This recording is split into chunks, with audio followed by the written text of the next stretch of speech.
तो चंबल प्रभा में आप सभी का स्वागत है। मैं रामू दुबे और आप देख रहे हैं चंबल प्रभा न्यूज।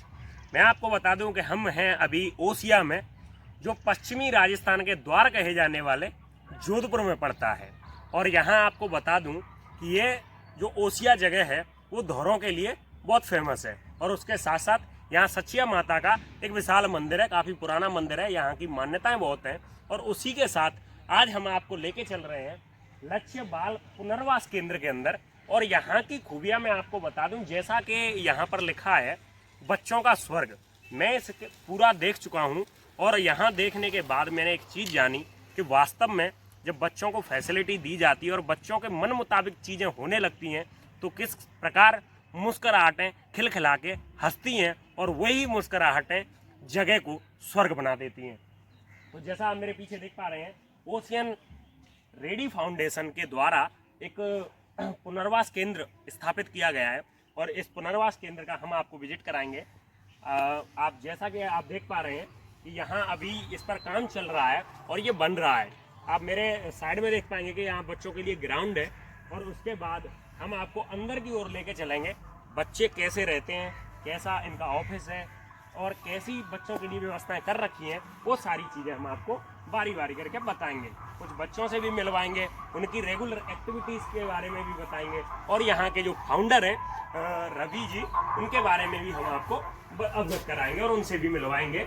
और उन्होंने ऐसा क्यों सोचा और किस प्रकार ये सारी चीज़ें उन्होंने की, क्या लक्ष्य लेकर वो आगे बढ़ रहे हैं। और इस फाउंडेशन में नए नए बच्चों को जैसे पौधे को रोपा जाता है उस तरह से देश का भविष्य गढ़ रहे हैं। तो हम आपको सीधा लेके चलते हैं रवि जी के ऑफिस में। डॉक्टर रवि हैं, उनसे हम बात करेंगे और जानेंगे इस फाउंडेशन के बारे में।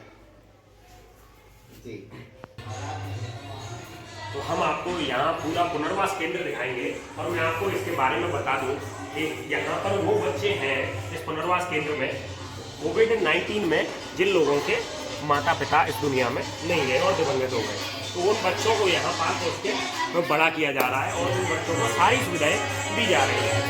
और यहाँ पर हम आपको बता दें कि जैसा आप ध्वनि सुन पा रहे हैं, आप देख सकते हैं किस प्रकार ये बच्चे यहाँ पर नई नई चीज़ें सीखते हैं और नए नए अध्ययन करते हैं।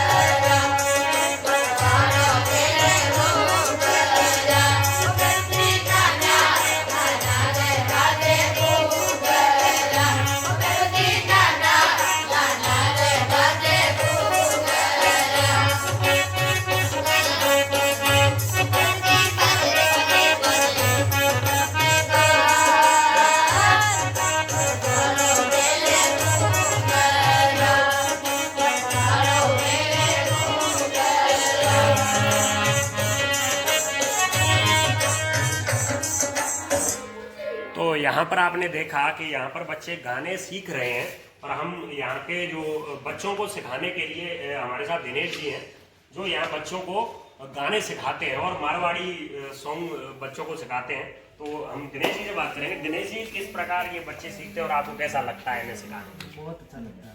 बहुत अच्छा लगता है। और आप कितने घंटे की इन्हें रेगुलर प्रैक्टिस कराते हैं? प्रैक्टिस रोज कराते हैं। रोज कराते हैं।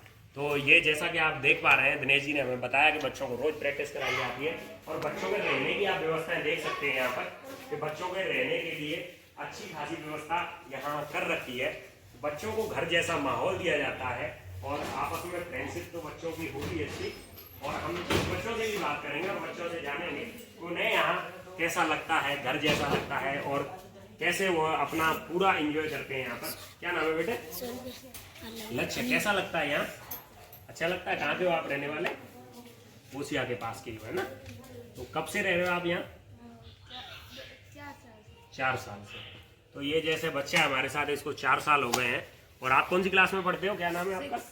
6 क्लास में। तो कब से रह रहे हो आप यहाँ? 4-5 साल से हो गए। तो ये जैसा कि आपने देखा कि यहाँ जो बच्चे हैं 4-5 साल से रह रहे हैं, आपस में दोस्ती अच्छी है आप लोगों की? खूब खेलते हो? तो जैसा कि ये सारी चीज़ें आपने देखी, कहीं ना कहीं एक पुनर्वास केंद्र में बच्चों को ऐसा माहौल देना और देश के भविष्य के एक पौधारोपण करना काबिल तारीफ है। मैं जब ओसिया आया और यहाँ इस पुनर्वास केंद्र का निरीक्षण कर रहा था, तो मैंने ये जाना कि वास्तव में है अगर व्यक्ति और व्यक्तित्व का निर्माण किया जाता है तो वो कैसे किया जाता है। तो ये सारी चीज़ें मैंने यहाँ पर देखी। बच्चों में राष्ट्रीय प्रेम को लेके सारी चीज़ें यहाँ पर पुनर्स्थापित की जा रही है। और जैसा आप देख सकते हैं तस्वीरों के माध्यम से कि यहाँ पर बच्चों में काफ़ी इनाम भी जीतते हैं, बच्चे यहाँ कॉम्पिटिशन में जाते हैं। और यहाँ बच्चों के लिए पूजा स्थल भी बनाया गया है, मंदिर बनाया गया है, जिसमें बच्चे रेगुलर अपना पूजा पाठ करते हैं, जिससे धर्म और संस्कृति से भी जुड़े रहें।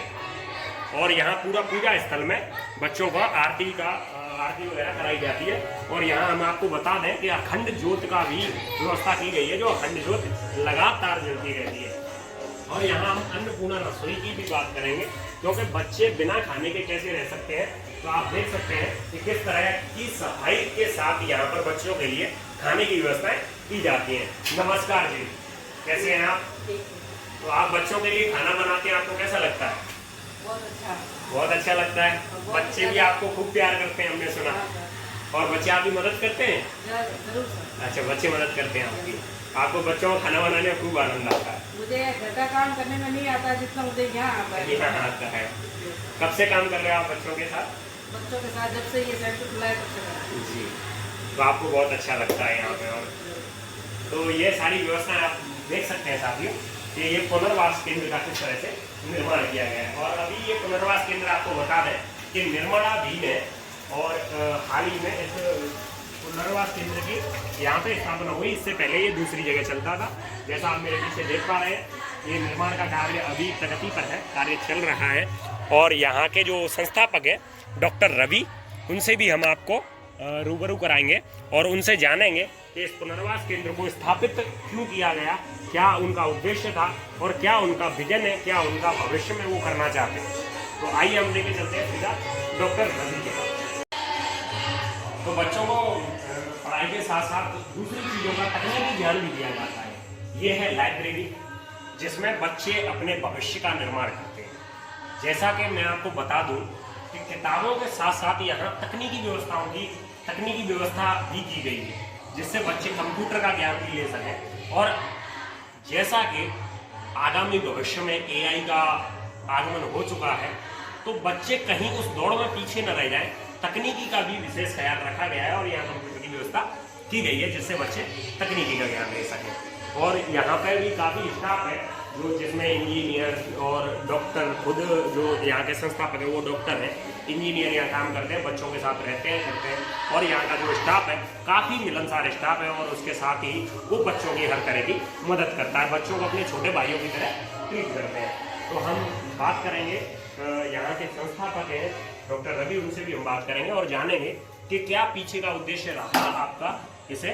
सर, मैं आपसे जानना चाहूँगा कि जब इसका फाउंडेशन के लिए आपने सोचा और आपने इसके जब नींव रखने का सोचा, तो उसके पीछे का उद्देश्य क्या था? आजकल के युवा जो है बचपन से ही गलत संगति में पड़ जाते हैं, जिससे क्या कि वो राष्ट्र निर्माण का कार्य करने के बजाय वो राष्ट्र के लिए एक मुसीबत बन जाते हैं।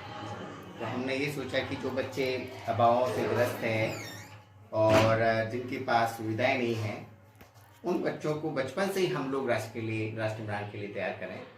और अभावों से जो ग्रस्त हैं उनको निःशुल्क शिक्षा, आवास, ये सब चीज़ें हम लोग प्रोवाइड कराएं। जिन बच्चों के ना माता है ना पिता है, उन बच्चों का माता पिता बनकर उनको राष्ट्र के लिए समर्पित करना एक हमारा ये सपना रहा है। तो जैसा कि मुझे पता है, जैसा कि मैंने आपके बारे में थोड़ी सी रिसर्च की, तो मुझे पता लगा कि आपने अपनी नौकरी से पहले ही इस्तीफा दे दिया, रिटायरमेंट की एज से पहले। तो उस दौरान आपका जब ये इतना बड़ा डिसीजन था जिंदगी का और समाज के प्रति जो आपका समर्पण था, तो उसको लेके ये डिसीजन कितना, मतलब उस समय आपके लिए कितना कठिन रहा कि नौकरी छोड़कर और पूरी तरह सेवा में लग जाना? डिसीजन तो बहुत मुश्किल था लेना, लेकिन जब हमारा जो धर्मपत्नी हैं उन्होंने हमें साथ दिया और बोला कि हमें राष्ट्र के लिए अपने आप को तैयार करके जाना ही पड़ेगा, तो ये हमारे लिए कोई बड़ी बात नहीं थी, क्योंकि हमारे से पहले भी बहुत सारे बहुत सारे महापुरुष हुए हैं जिन्होंने राष्ट्र के लिए अपना सब कुछ त्याग किया है। तो हम तो उसमें से छोटे से एक हिस्सा है। और बच्चों के भविष्य के लिए आप क्या सोचते हैं?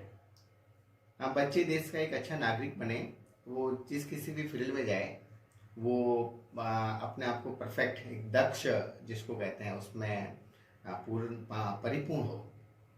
जैसे कोई कला में जाता है तो कला में परिपूर्ण हो, एजुकेशन में है तो वह एजुकेशन में परिपूर्ण हो, प्रशासन में जाता है तो प्रशासन में परिपूर्ण हो। और परिपूर्ण व्यक्ति ही, आज हमने 30 बच्चों को तैयार किया, ये 30 बच्चे 60 बच्चों को तैयार करें और यही बच्चे आगे जाकर हमारे लिए मदद के हाथ बन के हमारे साथ खड़े हो जाए। तो ये थे हमारे साथ डॉक्टर रवि, जिन्होंने इस पुनर्वास केंद्र की स्थापना की और इस स्वर्ग को बनाने के लिए अपना सर्वस्व न्यौछावर कर दिया। अपनी नौकरी और अपनी पद प्रतिष्ठा के साथ साथ उन्होंने अपना पूर्ण रूप से समर्पण किया है।